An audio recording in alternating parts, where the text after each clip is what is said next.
Welcome to the Startup Espresso. I'm Hall T. Martin, the host of the show, where we talk about raising funding for your startup and the time it takes to have an espresso. I hope you enjoy this episode.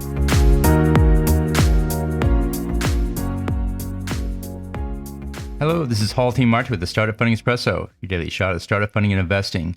Founders often want to compress their fundraise into one round for the sake of efficiency. While this may sound like a good idea, it's actually an expensive one to the founder.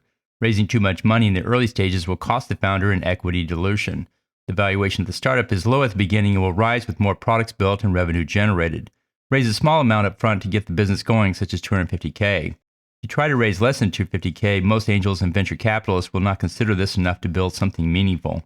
Take your overall fundraise and break into smaller milestones, such as $500K for a seed round. It's often the case that you will need to raise another $500K a year later, which some call a seed plus round. It's still seed funding and comes at the same terms as before. But it's easier to raise because you broke a $1 million raise into two milestones. This strategy lets you raise funding and then work on the business. For the next round, you'll need some time to build the product and close customers. A rule of thumb is it takes 1 year to raise $1 million. A $500K raise will come in closer to half a year. When you raise funding, it should be a full-time job. The key here is it doesn't have to be a full-time job for the entire year. Thank you for joining us for the Startup Funding Espresso, where we help startups and investors connect for funding. Let's go start us into today. Hall T. Martin is the director of Investor Connect, which is a 501c3 nonprofit dedicated to the education of investors for early-stage funding.